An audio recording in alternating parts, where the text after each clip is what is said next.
I had just retired when my daughter-in-law called. I am going to leave my 3 children with you. After all, you do not do anything anymore, so you can take care of them while I travel." I smiled and cut the call short. I decided to teach her a lesson she would never forget. When she returned from her trip, the children hid behind me. The silence that followed was deafening. In that moment, while the phone was still trembling in my hand, I made the most important decision of my 67 years. I decided to give her a lesson she would never forget. But let me tell you from the beginning, because what happened when she came back from her trip, when the children hid behind me, the silence that followed was deafening. That was just the end of a story that began much earlier. My name is Emily Miller. 35 years teaching at Lincoln Elementary had prepared me to deal with difficult children, complicated parents, and impossible situations. But nothing, absolutely nothing, had prepared me for Jessica. That afternoon, I was sitting in my living room enjoying my second day of retirement. Do you know what it is like to work since you were 22 and finally at 67 have time for yourself? I had waited for this moment my entire life.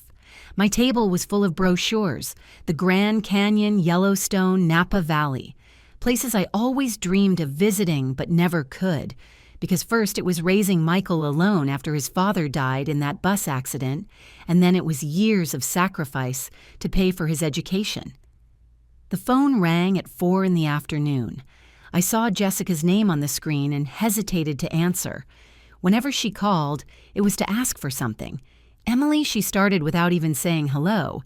She never called me mother-in-law, much less mom. I have an incredible opportunity in Miami. It is a multi-level marketing conference that is going to change our lives. Multi-level marketing. Another one of her pyramid schemes where she always lost money.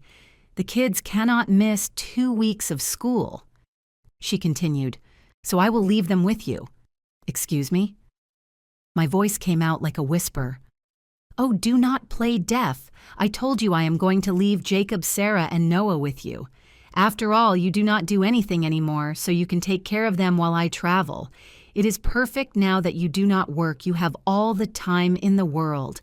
I do not do anything anymore." I felt my blood boiling. This woman who never worked an honest day in her life, who lives off my son like a parasite, was telling me that I did nothing. "Jessica, I have plans." "Plans?" She laughed with that high-pitched laugh I detested so much. What plans can a retired old lady have? Knitting? Watching soap operas? Please, Emily, do not be ridiculous. I am dropping them off tomorrow at 7 in the morning, and do not give them junk food like last time. Last time? The last time I saw my grandkids was 6 months ago at Christmas, and only for 2 hours because according to her they had to go to their other grandparents' house, the important ones, the ones with money. I am not going to babysit them, Jessica. What do you mean, no? You are their grandmother. It is your obligation. Besides, Michael agrees. Lie. My son did not even know about this, I am sure. He worked 14 hours a day at the factory to maintain this woman's whims. If you want to see your grandkids ever again, you better cooperate, she threatened, because I decide if they have a grandmother or not. And that was when something inside me broke, or rather something inside me woke up. If you knew me, you would know that Mrs. Miller never stayed silent before an injustice, and this woman had just declared war on me. Fine, Jessica, I said with the sweetest voice I could fake. Bring them tomorrow. That is how I like it, and do not spoil them. You know they are difficult children, but that is because you never knew how to raise Michael. If he had had a decent mother... I hung up before she finished the sentence. I sat there looking at my retirement certificate framed on the wall. 35 years, shaping generations, and my own daughter-in-law treated me like a free servant. But if I learned anything in all these years, it is that the best lessons are not taught with words. I took my cell phone and dialed a number I had not used in years. Linda? Yes, it is Emily. I need your help. Do you remember what you told me about the hidden recorders you used in your divorce? Uh-huh. Perfect. And another thing, is your sister still working in Child Protective Services? Excellent. I hung up and poured myself a chamomile tea. Tomorrow the real education would begin, but it would not be for the children. Jessica was about to learn the most important lesson of her life. Never ever underestimate a retired teacher with free time and a desire for justice. If you are liking this story and want to keep discovering how a determined grandmother can change the destiny of a whole family, subscribe to the channel so you do not miss any detail of what is to come. Because believe me, this is just beginning. That night, I could not sleep. While I tossed and turned in bed, memories of 35 years hit me like waves against rocks. How did we get to this? How did I allow my own family to treat me like an old piece of furniture that only serves when they need it? It all started when Michael was barely 3 years old. His father, my David, left one rainy October morning for a business trip. The bus went off the road on the highway curves. What an irony, right? 23 dead. David was passenger number 24, but he survived 3 days in the hospital.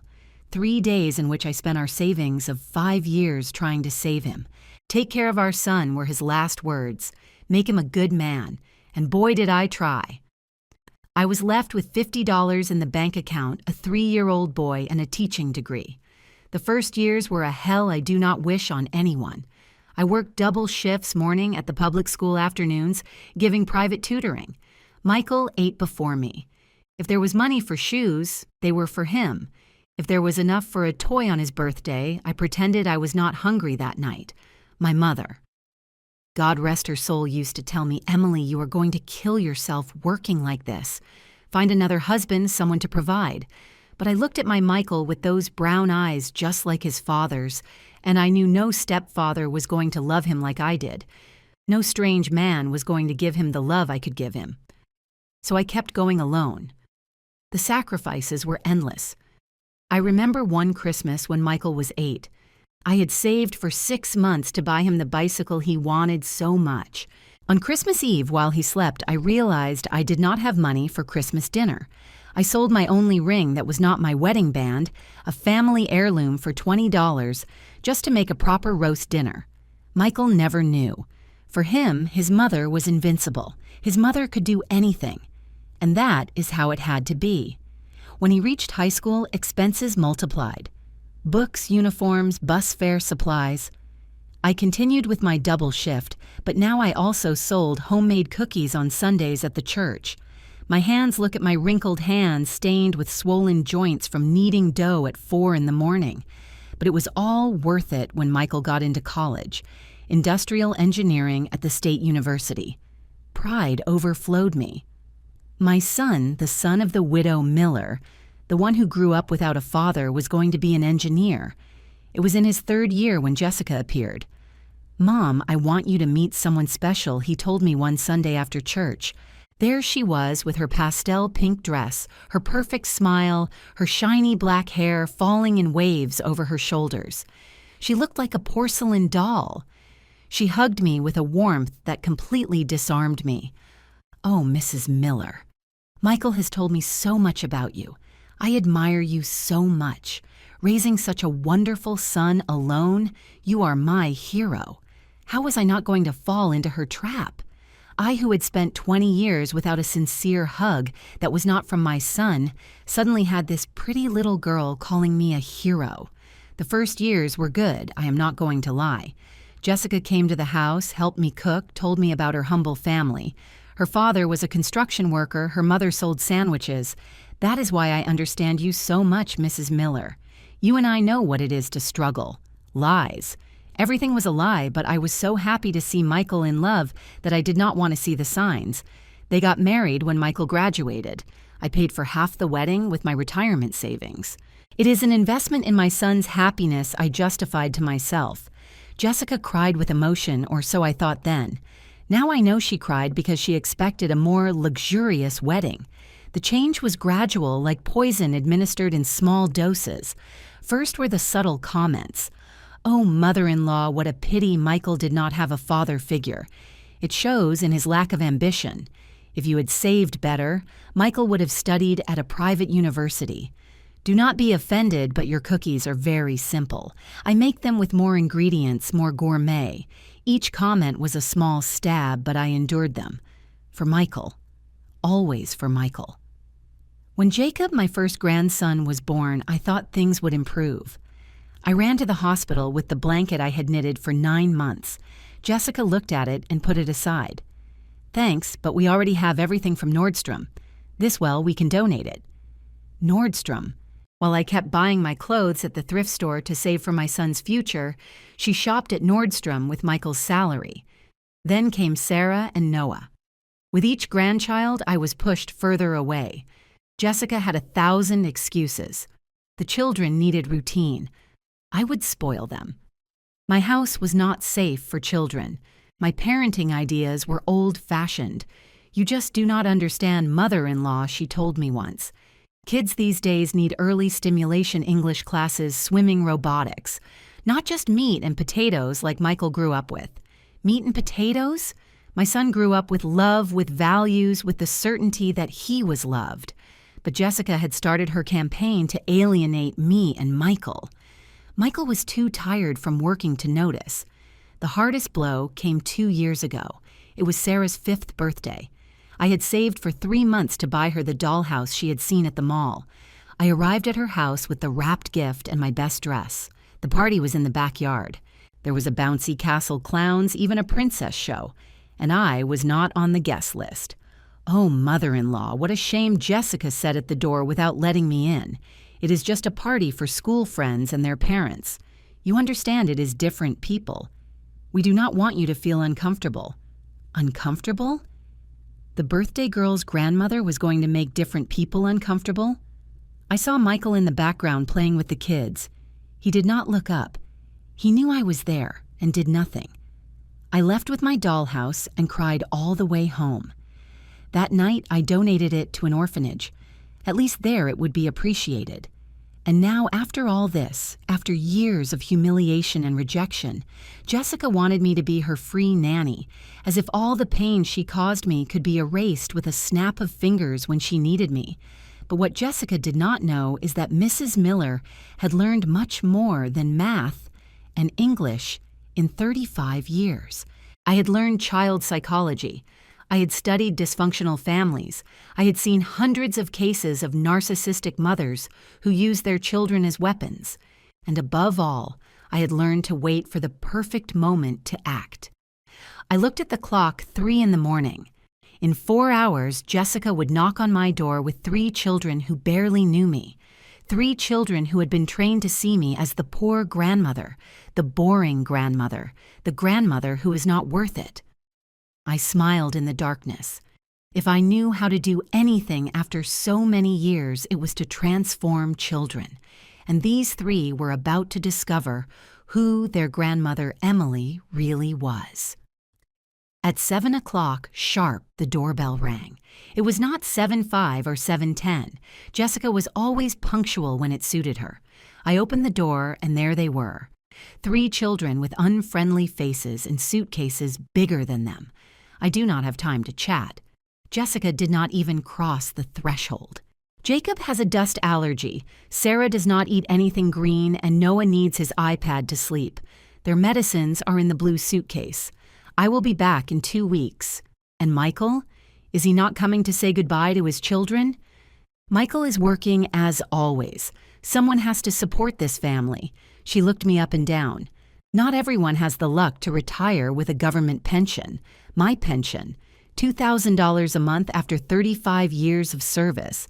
Jessica spent more than that on her nails and eyelash extensions. The children entered dragging their feet. Jacob, 12 years old, with his cell phone glued to his face. Sarah, 10, with a permanent look of disgust. And Noah, 7, already looking for the television. "Behave yourselves with your grandmother," Jessica said without any conviction. Then she leaned in and whispered, "And do not think about filling their heads with ideas. Remember, I decide if they see you again or not." She left without saying goodbye to her children. Not a kiss, not a hug, only the sound of her heels walking away and the engine of her brand new SUV. I stood there with 3 children looking at me as if I were the enemy. And then I remembered all the moments Jessica had built this wall between us. Like that time 3 years ago when I wanted to give Michael $5,000 for the down payment on a used car. Jessica intercepted the money. "Oh, mother-in-law, we better use it for the kids' tuition. Education comes first. Do you not think? I never saw a receipt for that tuition." A month later, Jessica appeared with a Louis Vuitton bag. "A friend gave it to me," she said when I asked. "A friend?" "Sure. Or when my sister Rose died and left me $10,000. I told Michael excitedly, thinking about finally fixing the roof of my house that leaked every storm. Jessica found out. Mother-in-law Michael and I are in a difficult situation. The company where I work went bankrupt, another one of her failed MLM schemes, and we urgently need that money. We will pay you back with interest." "Interest?" 2 years have passed and I have not seen a dime. My roof still leaks and now I have to put buckets every time it rains. But Jessica's trip to Cancun with her friends last year that she could pay for. "Grandma, where is the Wi-Fi?" Jacob snapped me out of my thoughts. "I need the Wi-Fi now. The modem is broken." I lied. I had unplugged it on purpose. "What? It cannot be. Mom, Mom!" He started screaming as if he were being tortured. "Your mom is already gone, Jacob, and screaming is not going to bring the internet back. You are the worst grandmother in the world. That is why nobody loves you." There it was. Jessica's poison coming out of my grandson's mouth. It did not hurt me. I was already prepared. "I am hungry," interrupted Sarah. "But I am not going to eat anything you cook. Mom says you cook horribly, and that is why Dad is so skinny. And I want to watch YouTube," added Noah. "At home, I watch YouTube all day." I looked at the three of them. Perfect products of neglect disguised as modern parenting. Children who knew no limits, who did not understand respect, who had been programmed to despise me. But then I remembered the exact moment Jessica crossed the final line. It was last Christmas. I had prepared my specialty roast turkey with gravy green bean casserole fruit punch. I had cooked for 2 days. I arrived at her house with the dishes still hot. The kids ran to the kitchen, attracted by the smell. "Do not touch that," screamed Jessica. "We do not know in what conditions your grandmother prepared it. We better order pizza." "Pizza? On Christmas Eve?" I watched as she threw my food in the trash without even tasting it. The children looked at me with pity as if I were a beggar who had brought scraps. "It is just that Grandma's food is very greasy," Jessica explained to them, "and her kitchen has cockroaches." Lie. My kitchen is cleaner than an operating room. But Michael was there watching it all and only said, "Jessica knows what is best for the children." That night, I decided my son was lost. But my grandkids maybe still had salvation. "Grandma, do something. We are bored." Jacob threw a cushion on the floor. "You know what?" I told them calmly. "Your mom asked me to take care of you, not to entertain you. There is food in the kitchen, water in the tap, and beds to sleep in. If you need anything else, you will have to earn it." "Earn it?" Sarah seemed offended. "We are children. We do not have to earn anything. In this house, everyone contributes. That is how I was raised. That is how I raised your dad, before your mom spoiled him, and that is how these 2 weeks are going to work. I am going to tell my mom you are mean, threatened Noah. Tell her. And while you are at it, tell her I found her Facebook page very interesting, especially the photos from Puerto Vallarta last month when she was supposedly at a training course. The children fell silent. They did not understand what I was talking about, but they sensed their grandmother was not the same as before. That first night was hell. Jacob kicked his bedroom door. Sarah cried for hours, demanding her special food. Noah wet the bed on purpose. They wanted to break me just like their mother had tried to break me for years, but that was when I made the discovery that would change everything. At 2 a.m, I heard sobbing from Sarah's room. It was not a tantrum, it was real tears. I entered silently and found her hugging a crumpled photo. "What do you have there, my child?" She jumped and hid the photo under the pillow. "Nothing. Go away." But I had seen enough. It was a photo of me with her when she was a baby, one of the few times I could hold her before Jessica started her campaign of alienation. "Do you miss your mom?" I asked, sitting on the edge of the bed. "No," she answered very fast. "Too fast. Mom always leaves. I am used to it. I am used to it." There it was. The first crack in the armor. Jessica had not only abandoned me, she had abandoned her own children using money and gifts as a substitute for love. "Sarah, how often does your mom go on trips?" "I do not know, once a month, sometimes more. She always says it is for work, but nothing. I should not talk about that. Mom says family problems are not told to others. Family problems are not told. The golden rule of abusers, silence." I stood up and walked to the door. Before leaving, I turned around. "Sarah, would you like to learn how to make the nut cookies you liked so much when you were little?" Her eyes lit up for a second before turning off. "Mom says your kitchen is dirty. Your mom says many things. Why do not you check for yourself tomorrow?" I closed the door, leaving Sarah with her thoughts. The first seed was planted. What I did not know then was that Jacob's phone, the one he could not use without Wi-Fi, had messages that would reveal Jessica's darkest secret. Messages that would explain why she had really gone to Miami.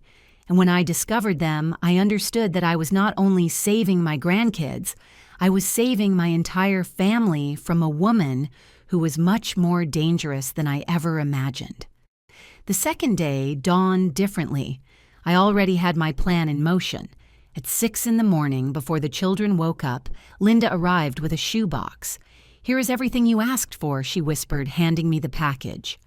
3 recorders the size of a button, a camera that looks like a smoke detector, and this. She took out a manila envelope. "The credit records you asked for. Emily, your daughter-in-law, has debts of $30,000, all in Michael's name." My heart sank.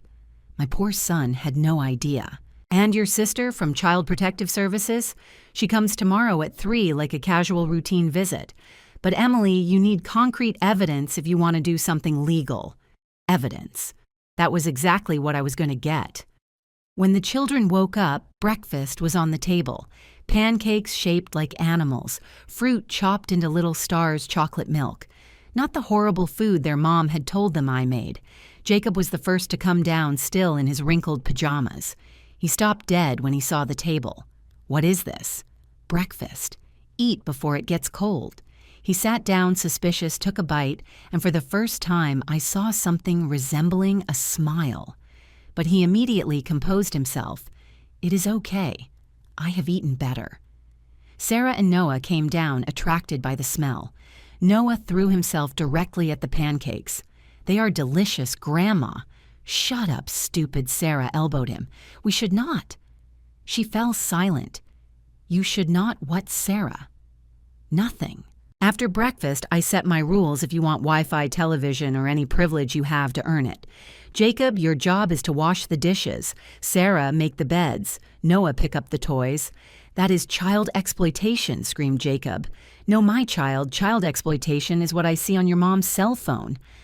I took out my phone and showed a screenshot of Jessica's Facebook. "Look, here is your mom in Miami, at the beach, with a man who is not your dad."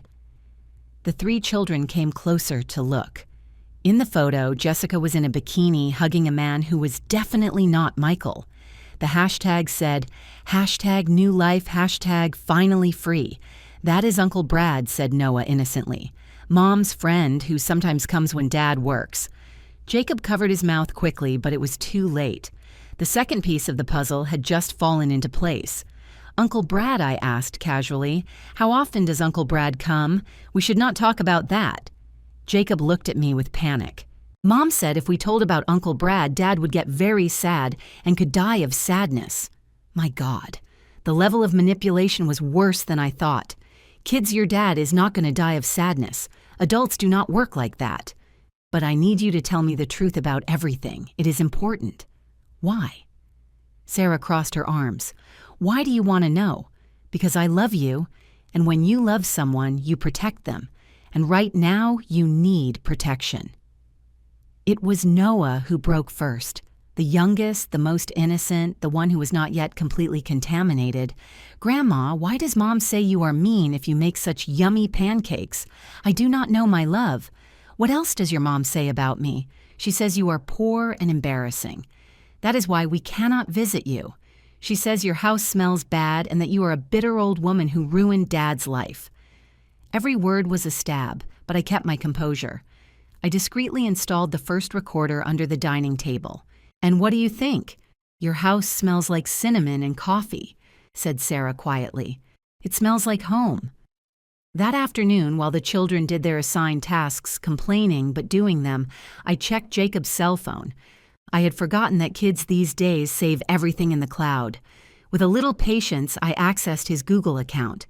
What I found froze my blood. WhatsApp conversations between Jessica and this Brad. They were not just lovers. They were planning something much worse. "I almost have everything ready," wrote Jessica. "Michael signed the papers without reading as always. The house is already in my name." And the brats answered Brad. "I will leave them with the old lady as soon as she gives me the divorce. After all, Michael works so much he does not even see them. He won't be able to ask for custody. But we need more money to move to Miami permanently. The old lady has a house. It is worth at least $200,000. When she dies, Michael inherits, and as his wife, half is mine. Or was mine. We will see how we managed to keep everything." I kept reading. Jessica had taken out 3 credit cards in Michael's name. She had sold the car that was in his name and told him it had been stolen.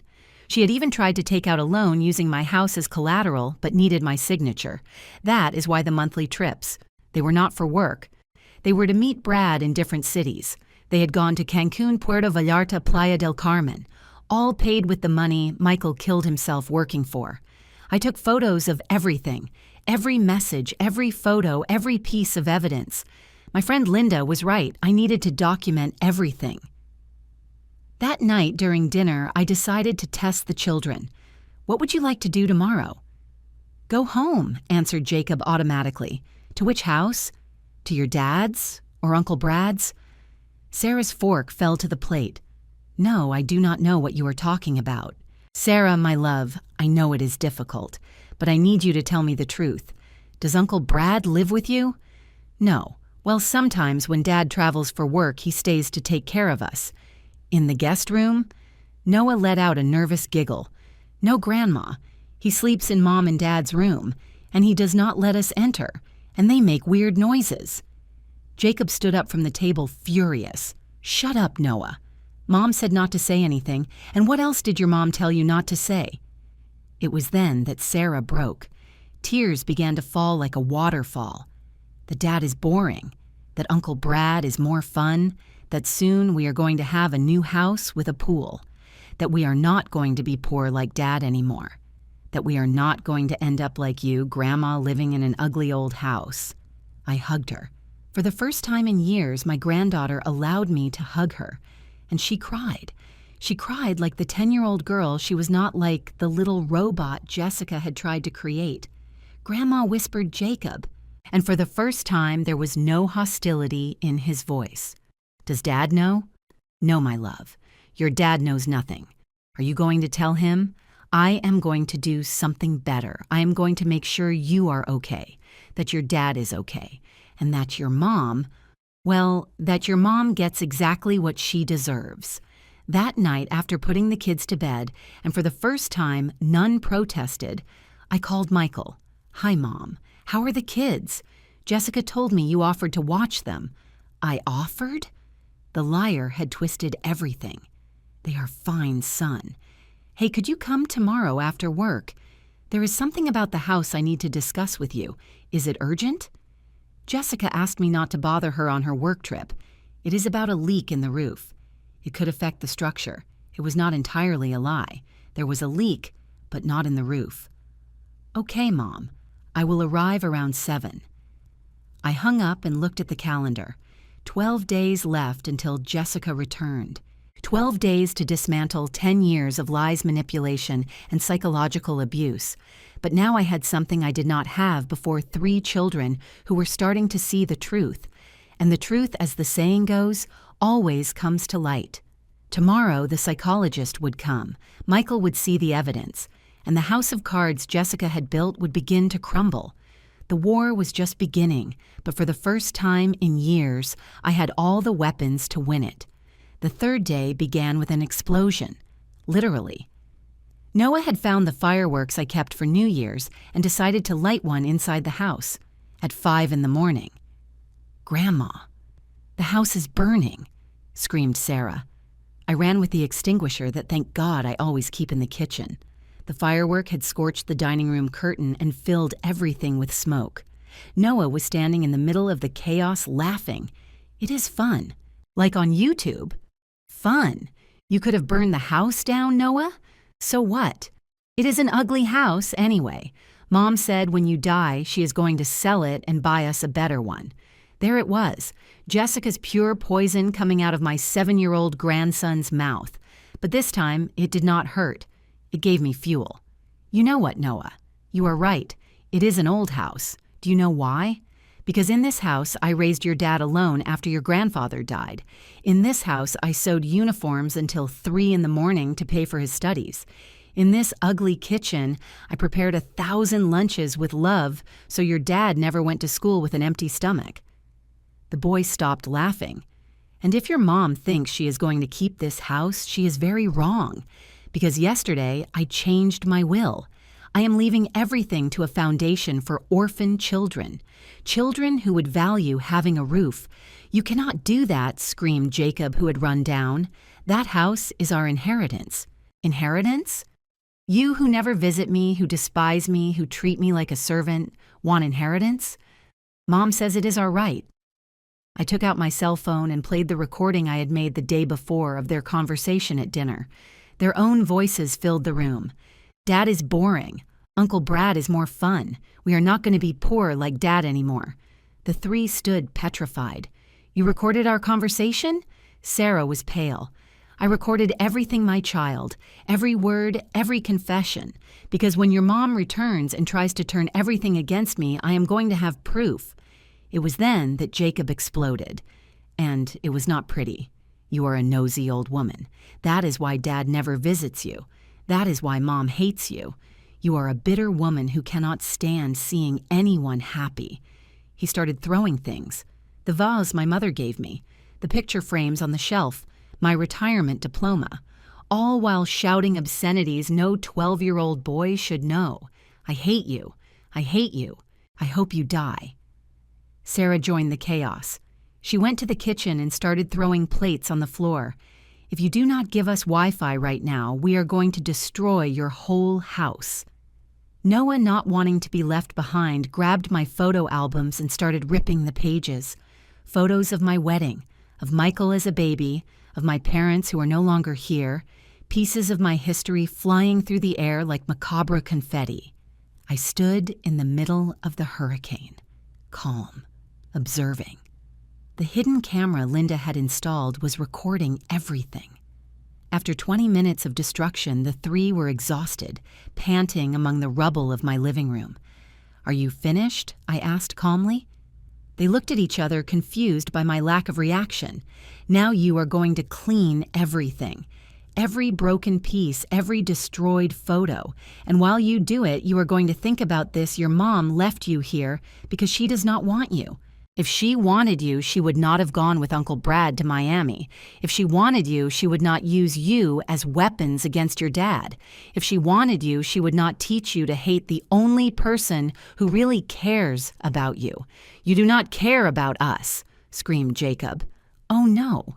Who do you think convinced your dad not to sell the house when he lost his job 3 years ago? Who lent him money to pay your tuition when Jessica spent the money on her trips? Who has been saving money for your college since you were born? I took 3 savings books out of the drawer, one in each name.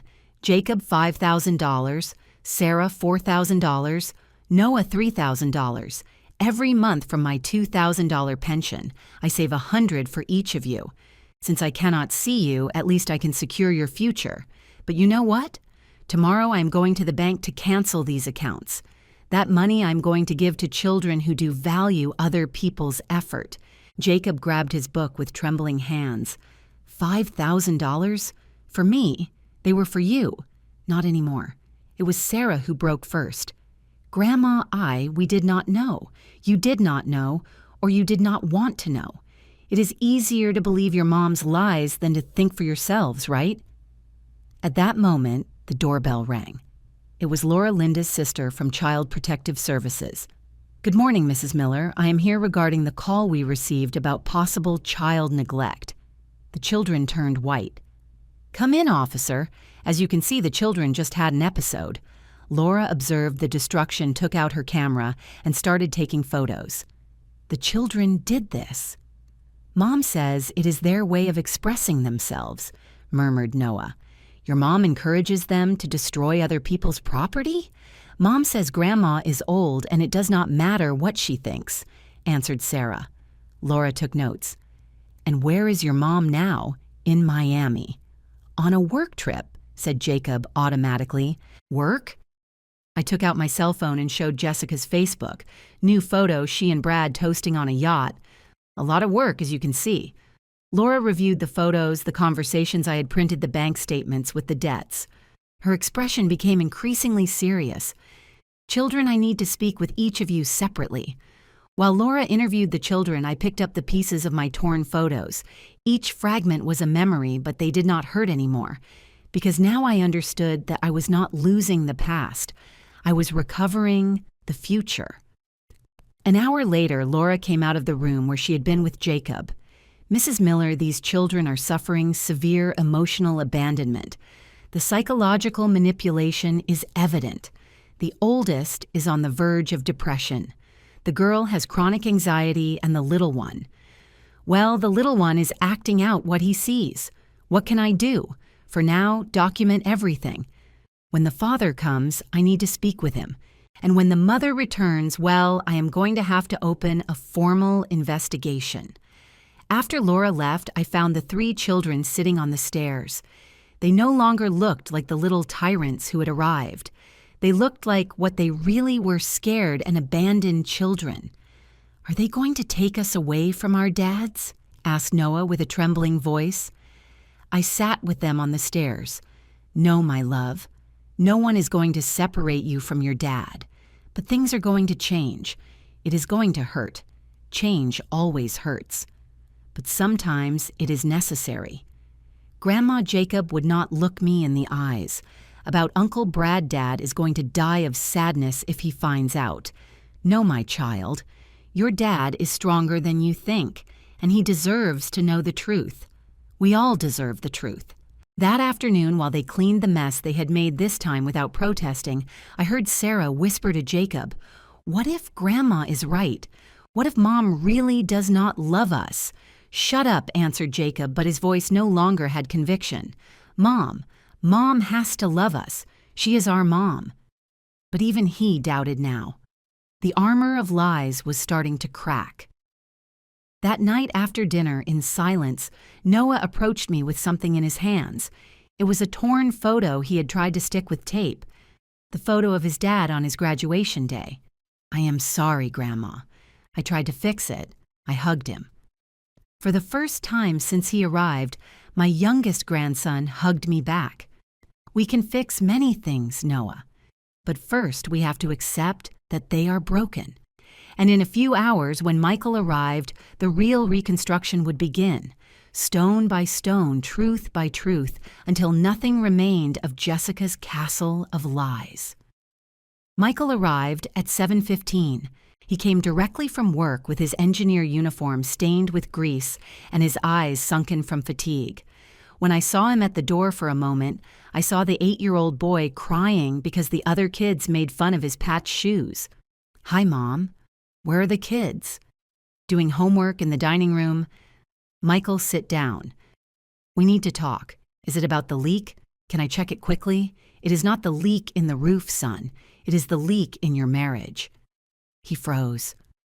"What are you talking about?" I put a folder on the table. Inside, the screenshots of Jessica's conversations with Brad, the credit card statements she had taken out in his name, the Facebook photos of her work trip in Miami. Michael took the papers with trembling hands. With each page, he turned his face, lost more color. This has to be a mistake. Jessica is at a sales conference. Michael, my love, Jessica is in Miami with her lover. The children know. They have known for months. The children? His voice broke.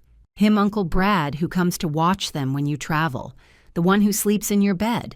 The one your children have had to endure in silence because their mother threatened them that you would die of sadness if you found out. I saw the exact moment my son broke. He did not cry. He did not scream. He just sank into the chair as if someone had cut the strings, holding him up. "I am an idiot," he whispered. "A complete idiot. No son. You are a man who trusted the wrong person. But now you have to be strong. For your children." "Dad?" Jacob was at the door. He had heard everything. Michael looked up, and for the first time in years, he really looked at his son. Not the spoiled child Jessica had created, but the scared teenager who desperately needed his father. "Jacob's son, we already knew, Dad. We have known for a long time." Sarah and Noah appeared behind their brother. The three stood in the doorway as if they were afraid to approach. "Come here." Michael opened his arms. And for the first time I do not know how long I saw my grandkids run to hug their father. The four cried together while I prepared coffee. Sometimes tears are the first step to healing. That night, after Michael took the children to sleep early, I stayed alone planning the next phase. Jessica had underestimated the retired teacher, but now the teacher was going to give her a lesson she would never forget.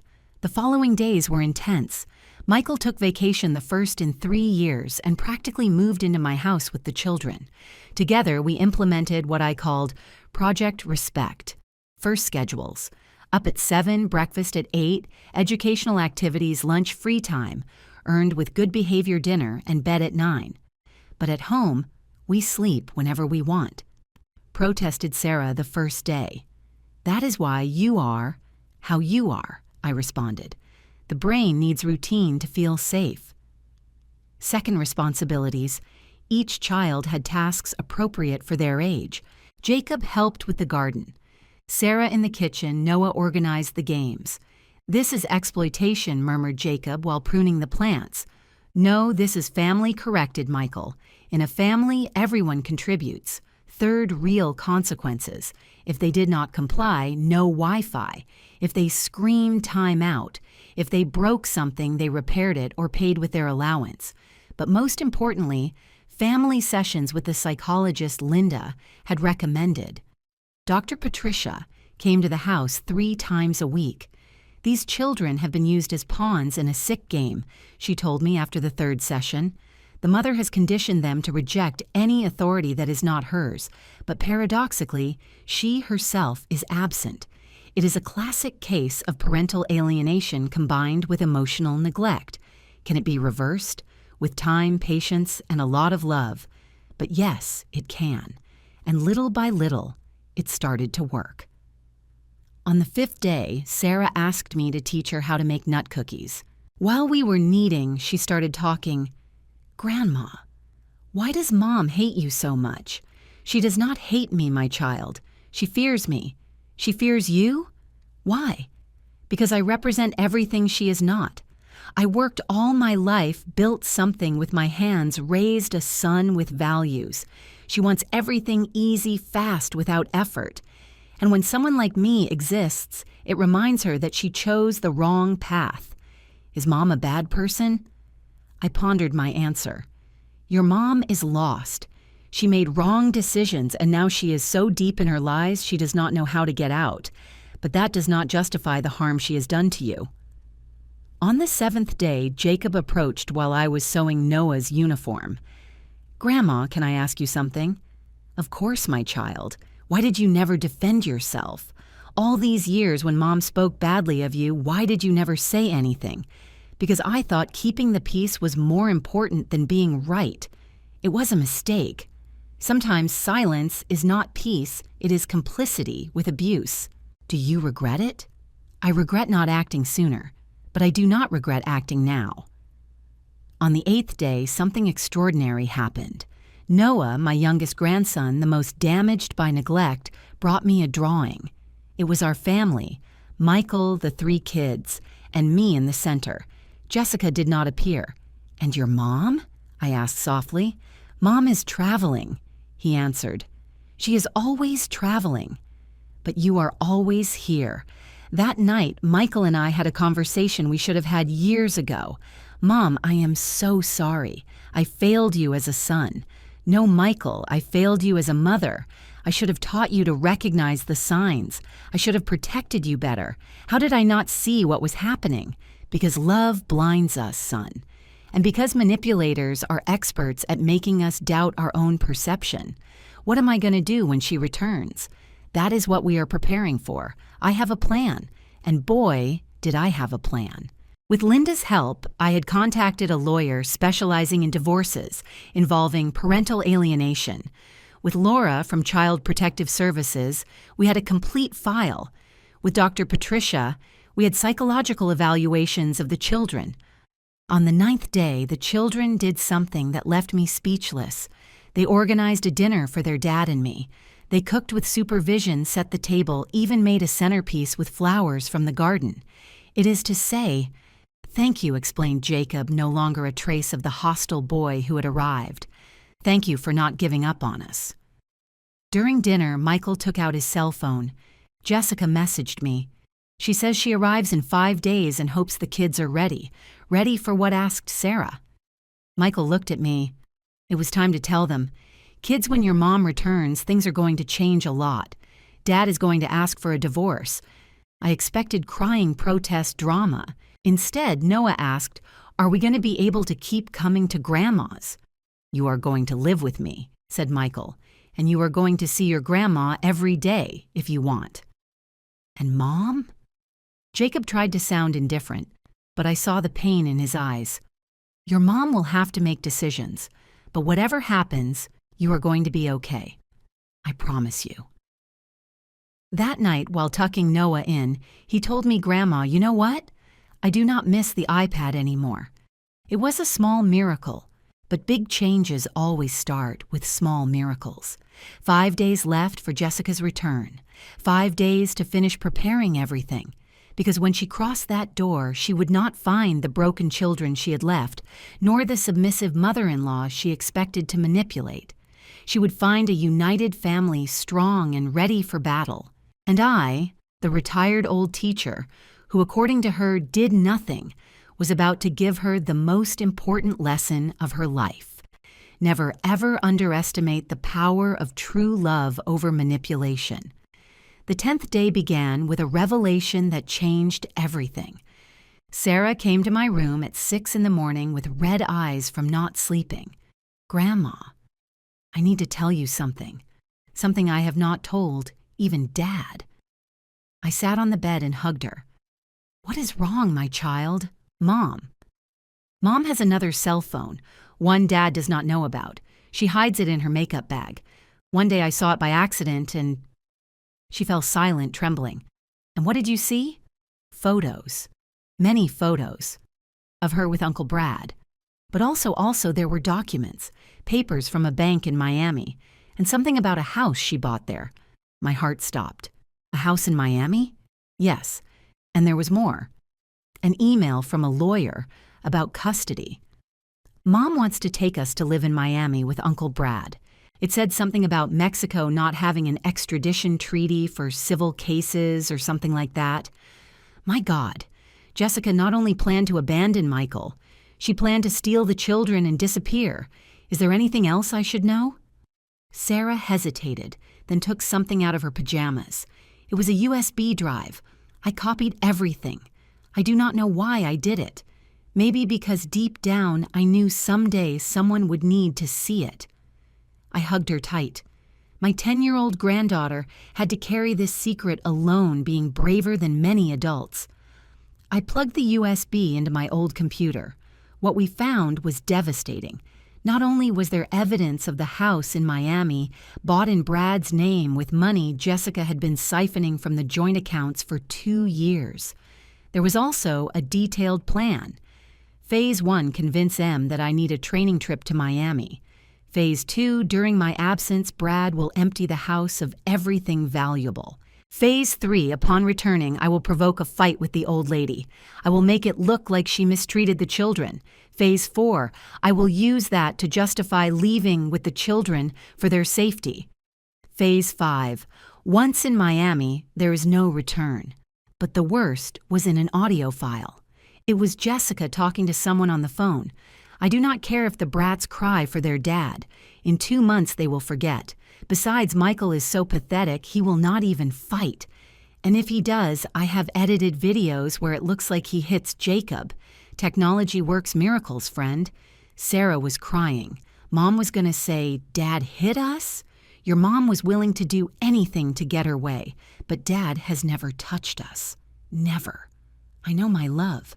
That is why I recorded everything since you arrived, to protect you and your dad. At that moment, Jacob entered. What are you talking about? Sarah told him everything. I saw the fury grow in my oldest grandson's eyes. I am going to kill her? I am going to... No, Jacob. You are not going to do anything violent. That is exactly what she wants. What reaction is bad to use it against you? We are going to be smarter than her. How? With the truth, and with the law on our side. I immediately called the lawyer I had contacted. When I explained the situation, he told me to come immediately with Michael. While we waited for Michael, who had gone to run some errands, Noah joined us in the living room. Why are everyone sad? We are not sad, my love, I told him. We are preparing ourselves. For what? To protect our family. Noah stood thinking. Then he said something that broke my heart. Grandma, I know Mom does not love me. Once I heard her tell Uncle Brad that I was a mistake, that if it were not for me, she would already be free. 7 years old. My 7-year-old grandson had heard his own mother call him a mistake. Noah, look at me. You are not a mistake. You are a gift. And if your mom cannot see it, it is her loss, not yours. Then why did she have me? Jacob answered before me to trap Dad. Mom got pregnant with you just when Dad had asked for a divorce the first time. Dad had already wanted a divorce? Sarah was surprised. 3 years ago. I heard them fighting. Dad had discovered that Mom had spent Grandpa David's insurance money on a trip with her friends. But then Mom told him she was pregnant with Noah, and Dad stayed. I started connecting dots. David's life insurance. I never knew how much it was, but Michael had told me he would save it for the kids' education. Now I understood where it had gone. Michael arrived with his face undone. Mom, I went to the bank. Jessica emptied our savings account yesterday. $38,000. Everything we had saved in 10 years. Sit down, son. There is more you need to know. I showed him everything. The documents, the audios, the plan. With every piece of evidence, Michael seemed to age years. How could I be so blind? Dad Jacob sat next to him. It is not your fault. Mom is very good at lying. She fooled us all. But I am your father. I should have protected you. You are protecting us now, said Sarah. That is what matters. The lawyer arrived at noon. Mr. Martinez, a man of about 60 with a bulldog face but kind eyes. With all this evidence, we can not only prevent her from taking the children, but also request a restraining order. Attempted flight with minors is a serious crime. Besides financial fraud, we are talking about jail. I do not want her to go to jail, said Michael. I just want my children safe. Dad, she was going to accuse you of hitting us, Jacob reminded him. She was going to destroy you. Even so, I do not want your children to see their mother in prison. Martinez nodded. I understand we can negotiate. She gives up custody, returns the money, and there are no criminal charges. But we need to act fast. If she suspects something? She arrives in 4 days, I said. Perfect. Enough time to prepare everything. After the lawyer left, we all sat in the living room. My little living room that had seen so much history. Kids started Michael. I want you to know that whatever happens with your mom, I am always going to be here. And your grandma, too. Is Mom going to go to jail? Asked Noah. We do not know. But she is going to have to face the consequences of her actions. Are we going to see her again? Sarah tried to sound indifferent, but it was her mother, after all. That will depend on her and on what the judge decides is best for you. That night, while eating stew that I had made with Sarah's help, Jacob said something that filled me with pride. "Grandma, thanks for not giving up, for fighting for us when not even we did it. I will always fight for you. Always." "You know," added Sarah, "these have been the best days of my life. For the first time, I feel like a family." "Me too," said Noah with his mouth full of stew. "And Grandma's food is not horrible. It is the best in the world." We laughed. For the first time in years, we laughed like a family. But while the kids watched a movie in the living room, Michael and I had a more serious conversation in the kitchen.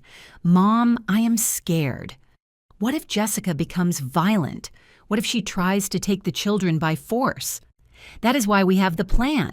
The day she arrives, the children will be at Linda's house. The police will be alerted. The lawyer will be present. She will not be alone with them for a minute. And if the kids miss her later, and if they hate me for separating them from their mother, the children will miss the mother they never had, not the one they have. And with therapy and love, they will heal. We will all heal." I looked at my grandkids in the living room, curled up on the couch, watching the movie. In 10 days, they had changed so much. They were no longer the little tyrants who had arrived. They were children, just children who needed love and limits. 3 days left for Jessica's return. 3 days to finish armoring these children legally. Because what Jessica did not know was that while she enjoyed herself in Miami, here, an army had been raised. An army of love, truth, and justice. And we were ready for war. The last 3 days before Jessica's return were the most intense and beautiful of my life. It was as if the universe had given us this time to build the foundations that should have existed from the beginning. Day 11 dawned rainy. While preparing breakfast, I found Jacob in the living room looking at a photo album he had rescued from the destruction of the first day. "That is Dad." He pointed to a photo where Michael was his age. Yes, he had just won the state math contest. "Look at his face of pride. He looks like me." "No, my child, you look like him. And not only physically, you have his intelligence, his nobility. Only you had buried it under pain." Jacob turned the page. There I was, 35 years old, with my first group of students. "You looked happy, Grandma." I was happy. Teaching was my passion, like cooking, like loving you. "Why did you let Mom take you away from us?" I sat next to him, out of cowardice. I thought if I did not make waves someday, she would change. But abusers do not change with submission. They get stronger. "Grandma, do you think I am like Mom? Sometimes I feel so much rage inside. Rage does not make you bad, Jacob. What you do with it is what defines who you are. Your mom uses her rage to harm. You can use it to protect, to build, to change what is wrong." That morning, we did something special. I taught them to cook my mother's mole sauce. 32 ingredients, 4 hours of preparation. A ritual I had waited to share with them for years. "Why is it so complicated?" asked Sarah while we ground the chilies. "The best things in life require time, patience, and love. There are no shortcuts for what is really worthwhile." Noah was in charge of toasting the spices. His little face of concentration was pure poetry. "It smells like Christmas," he said. "It smells like tradition," I corrected, "like history." "This sauce was made by my great-grandmother, your great-great-grandmother. She survived the revolution, 2 world wars, and now lives in us. Are we history?" Noah seemed amazed by the idea. "We are living history, my love. Each of us carries the stories of those who came before." While we cooked, Michael worked at the dining table with the lawyer, signing documents, preparing the legal strategy. From time to time, he looked at us with a sad smile. "Dad looks different," observed Sarah. "Your dad is waking up from a very long dream," I explained. "It hurts to wake up, but it is necessary." That afternoon, Dr. Patricia came for a special family session. I want each one to write a letter to Jessica. Not to send it to her, but to get out what you carry inside. Jacob wrote 3 pages of fury, Sarah a page of questions. Noah drew his mom as a monster with suitcases instead of hands. Michael wrote only 1 line, "I forgive you, but I do not allow you more harm." I wrote, "I failed as a mother-in-law by not stopping you sooner. I will not fail as a grandmother." "Now," said the doctor, "I want you to burn them. Let go of the pain." In the backyard, under the light rain, we burned the letters in a clay pot. While the paper turned to ash, Noah asked, "Are we free now?" "Now we start to be free," answered the doctor. Day 12 was practical preparation. Linda came with her sister Laura from Child Protective Services. "The day Jessica arrives, the children will be at my house," explained Linda. "It is better they do not witness the initial confrontation. But I want to see Mom's face when she realizes we know everything," protested Jacob. "No, my love," I intervened. "Revenge is not our goal. Protection is." Laura reviewed all the documents. "With this, we can request emergency custody for Michael. Jessica won't be able to approach the children without judicial supervision. And if she comes with this," Brad Guy asked Michael, "we will have a patrol car nearby. Any sign of violence, and they intervene." That night, while the children slept, I found Michael in the garden looking at the stars. "What are you thinking, son?" "About Dad. Do you think he would be disappointed in me?" "Your father would be proud that you are finally doing the right thing." "I took too long." "But you arrived. That is what counts." "Mom, how did you raise a son alone? How did you find the strength?" "I did not find it. I built it. Day by day, decision by decision, just like you are building it now." On day 13, the last day before Jessica's return, we decided to do something special, a real family day. We went to the park where I used to take Michael when he was a boy. The kids ran, played, got dirty. For the first time in years, I saw them simply being children. "Grandma, look. Noah had climbed the highest tree. I can see the whole city." "Be careful," I yelled, but Michael stopped me. "Let him, Mom. He needs to feel brave." Sarah and I sat on a bench to eat corn with chili. "Grandma, when Mom returns, all this is going to end." "No, my child. This is just beginning. What is going to end is the fear, the manipulation, the lies. And if Mom cries, whenever she cries, Dad forgives her everything. Not this time. This time your dad has something stronger than your mom's manipulation." "What?" "The truth. And you to protect." Jacob approached us with cotton candy for everyone. I spent my allowance, but it was worth it. That is my grandson, learning that giving is worth more than receiving. At sunset, we returned home. The children were exhausted but happy. While I prepared dinner, I heard them talking in the living room. "Remember when Mom brought us here?" asked Noah. "Mom never brought us here," answered Jacob. "Mom never took us anywhere that was not the mall." "But Grandma did," said Sarah. "In just 13 days, Grandma has given us more than Mom in years." My heart swelled with love and sadness at the same time. During dinner, Michael made an announcement. "Tomorrow is going to be a difficult day, but I want you to know that no matter what happens, we are family. And true families protect each other." "Mom is not family," asked Noah, confused. "Mom is your biological mother.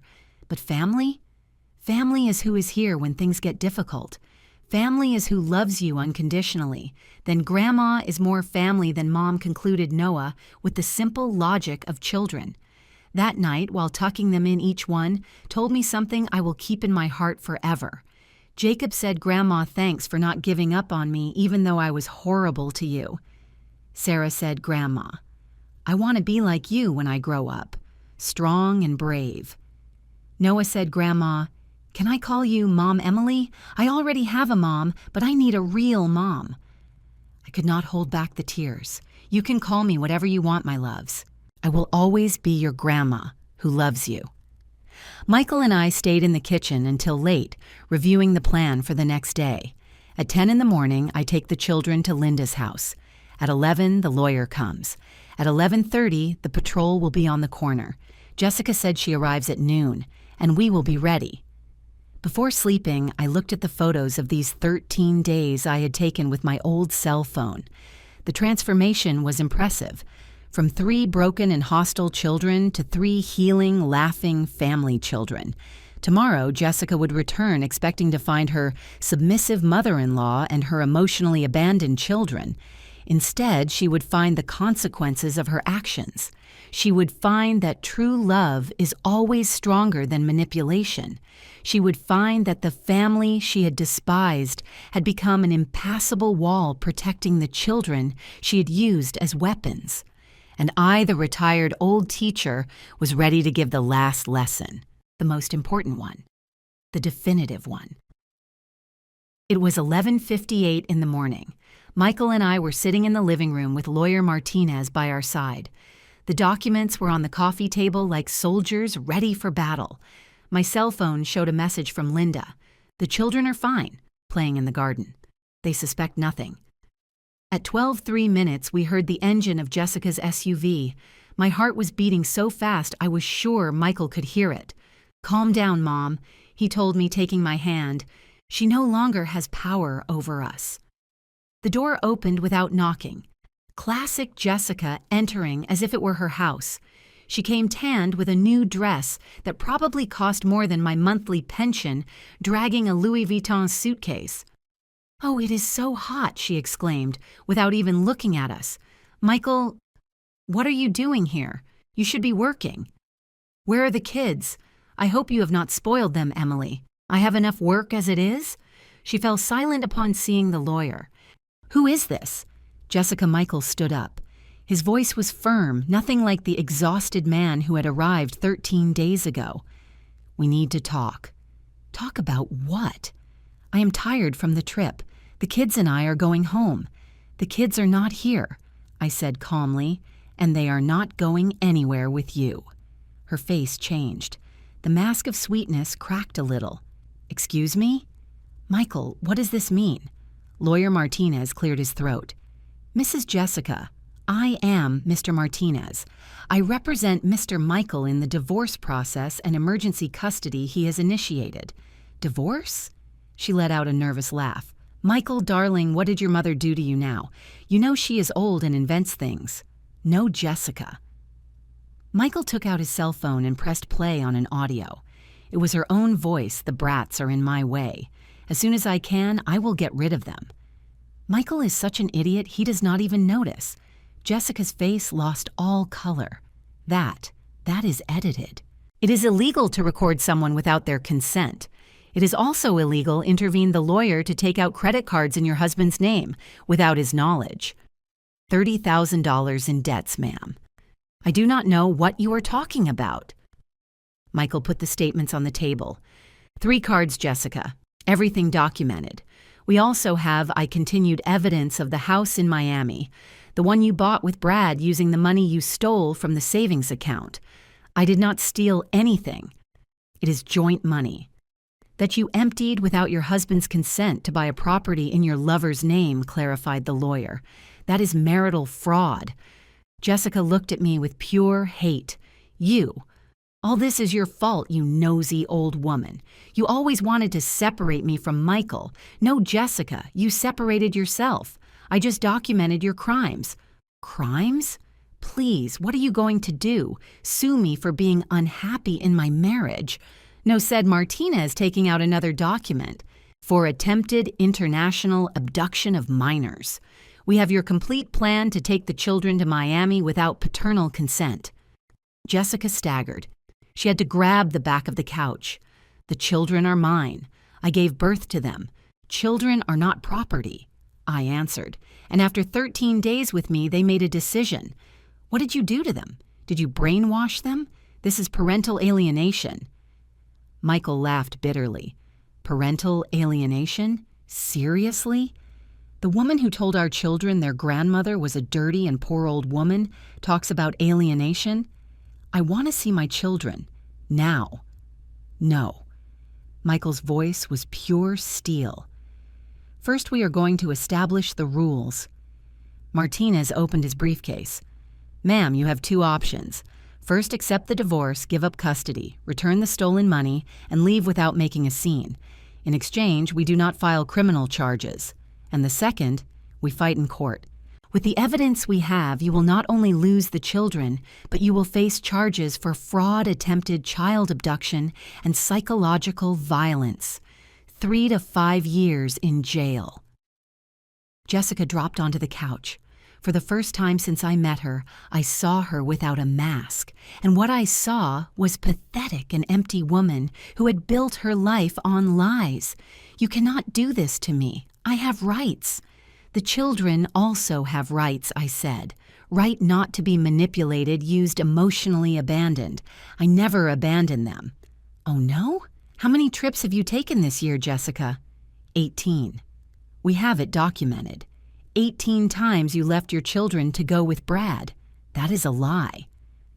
I took out my cell phone and showed the Facebook photos. She and Brad on every trip while her children stayed with the neighbor, with anyone but their father or grandmother. The children know everything, Jessica. They know about Uncle Brad. They know he sleeps in their dad's bed when he is not there. They know you call them brats. They know you plan to take them to Miami. I want to talk to them. "Not as long as you do not sign the papers," said Michael. Jessica took out her cell phone. "I am going to call Brad. He is a lawyer. He is going to defend me." "Go ahead," said Martinez. "But I inform you that Brad has already been notified that he is involved in a fraud case. I doubt he wants to sink deeper." She dialed. Once, twice, 3 times. Brad did not answer. "He abandoned me," she whispered. "The wretch abandoned me." "Like you abandoned your family," I said. She stood up abruptly. "This is not going to stay like this.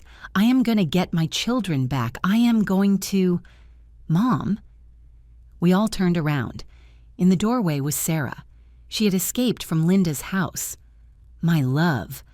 Jessica ran towards her, but Sarah backed away. "Do not touch me."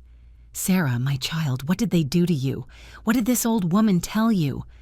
"Grandma did not tell me anything. You said it all. In your messages with Uncle Brad. In your lies.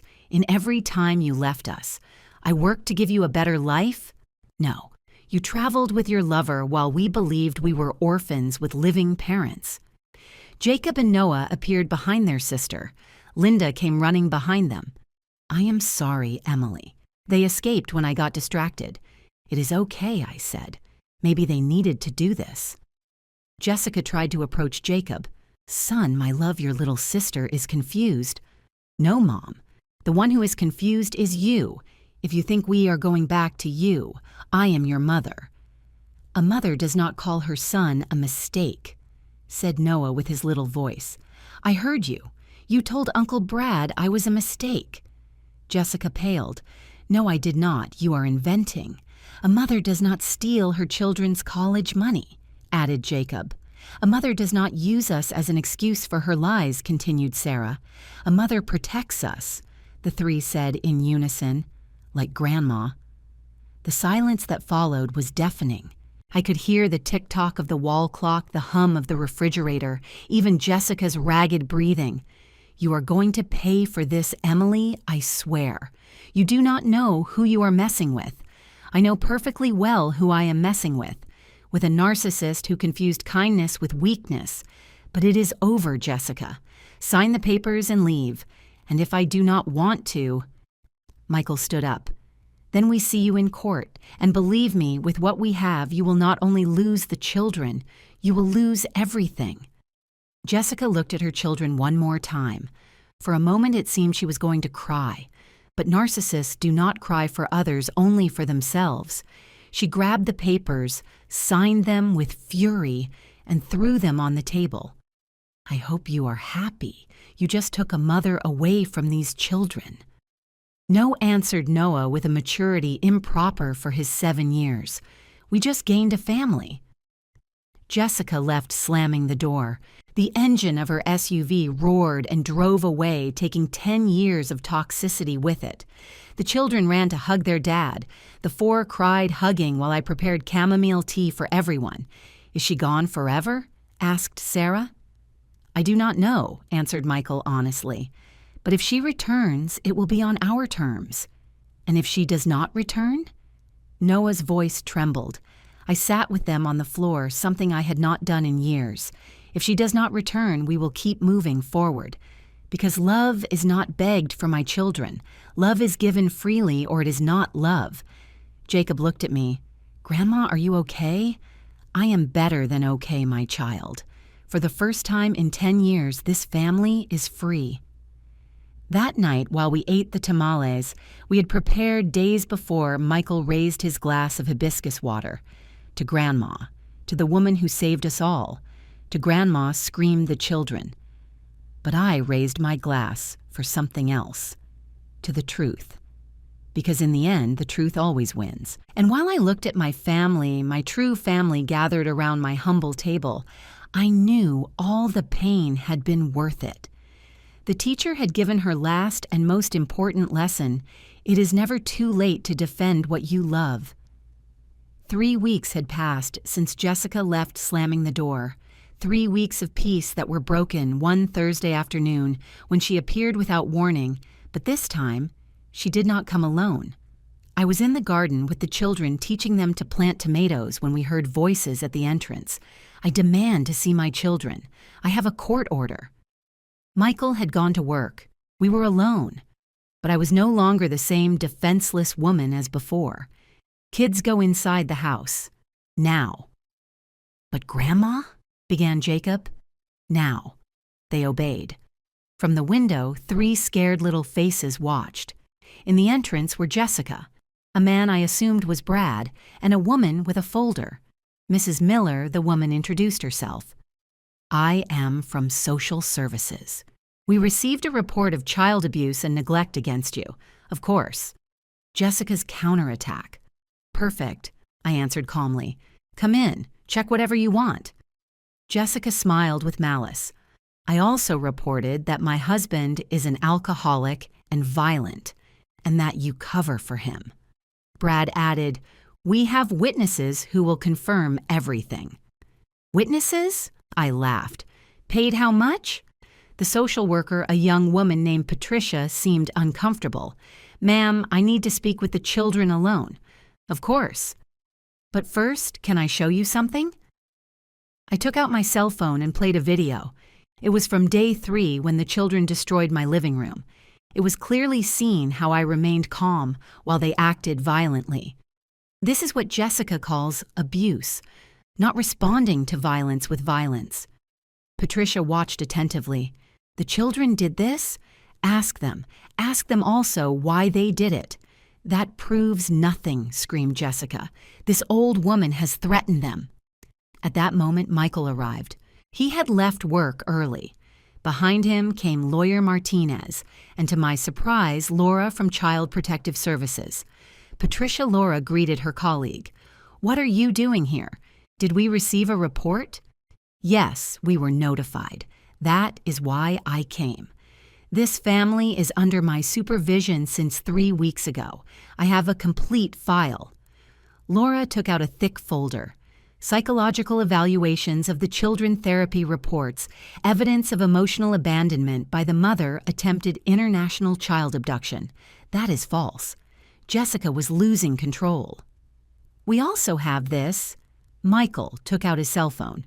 Recordings of Jessica admitting the reports are false. He pressed play. It was a conversation between Jessica and Brad from that same morning recorded because Brad, trying to save himself, had started recording everything.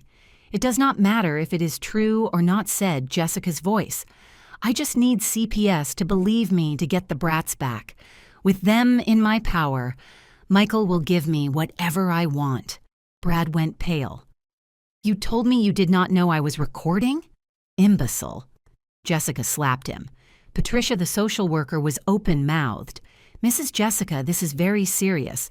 Making false reports is a crime. I want to talk to my children. Talk to them, I said. But from here.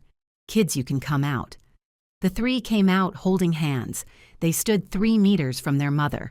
Tell this lady the truth, ordered Jessica. Tell her how your grandmother mistreats you. Grandma taught us to cook, said Noah. Grandma listens to us, added Sarah. Grandma loves us, concluded Jacob. You just use us. She brainwashed them. It is parental alienation, Laura intervened. Mrs. Jessica, in my 20 years of experience, I have never seen such a clear case of projection. You accuse others of exactly what you do. I have something else to show, I said. I entered the house and came out with a box. These are all the cards, drawings, and letters the children have made for me in recent years, and that you threw in the trash.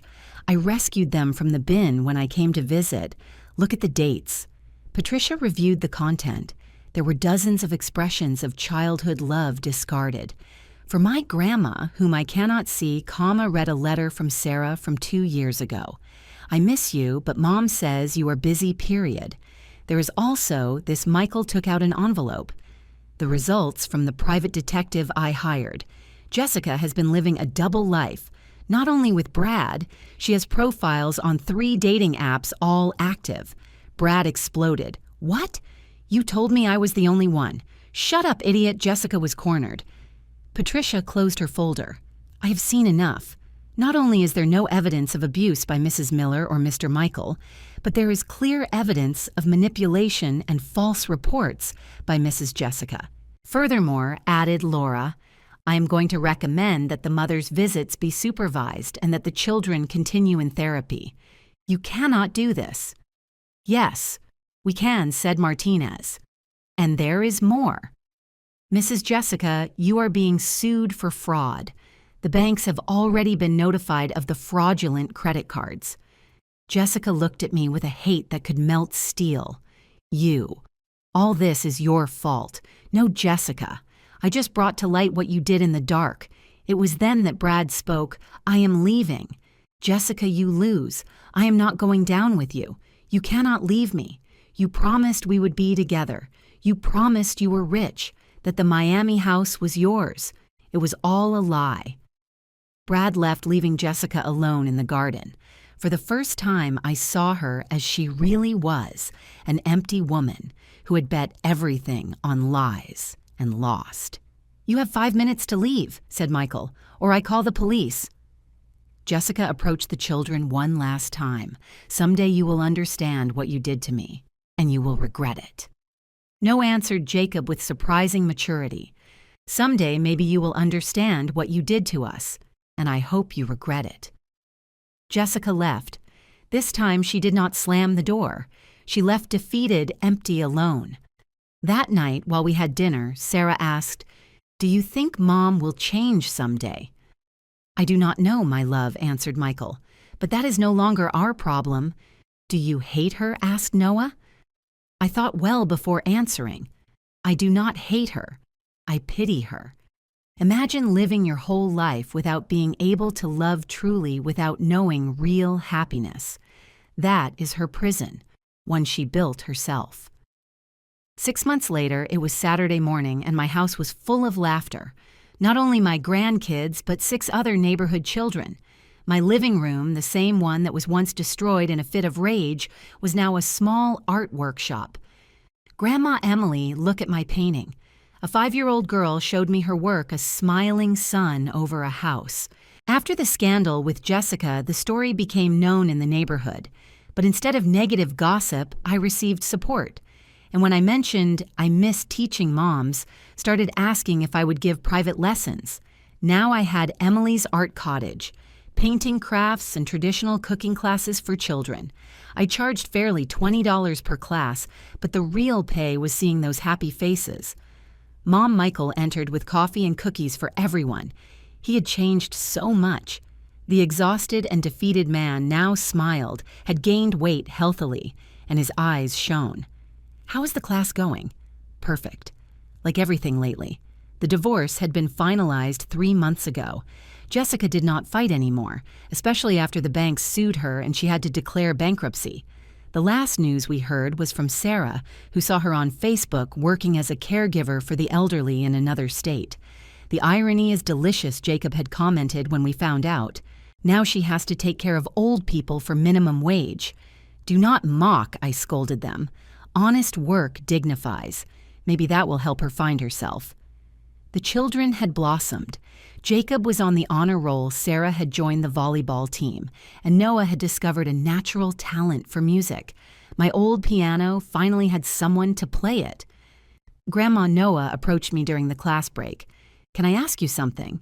"Of course, my love." "Do you ever miss the mom she was before?" "Before what?" "Before turning bad."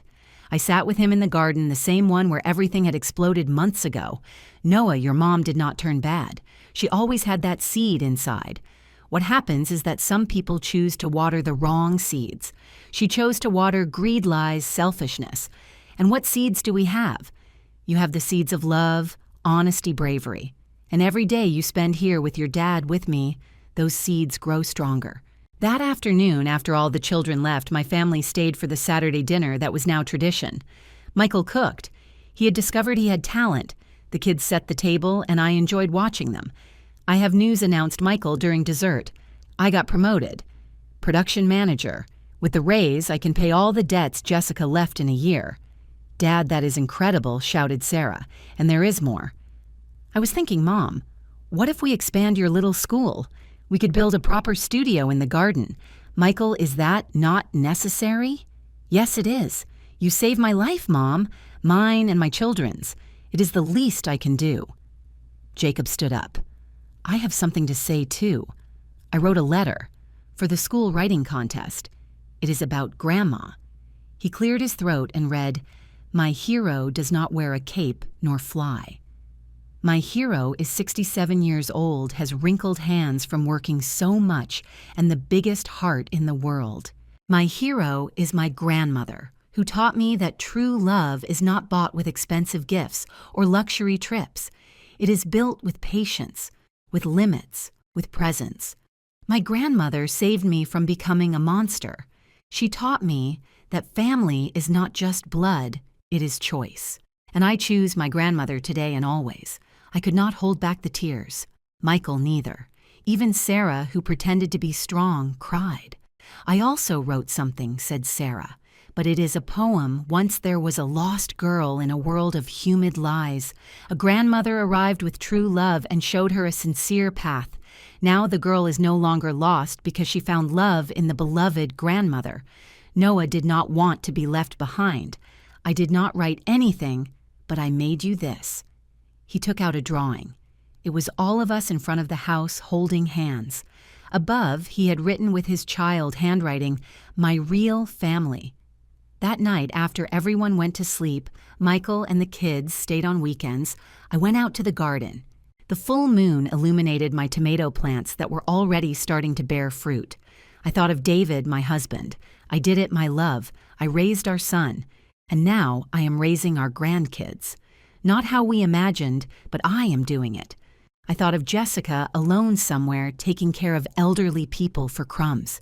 "I hope you find peace," I whispered to the wind. "I hope one day you understand that love is not manipulated, it is cultivated."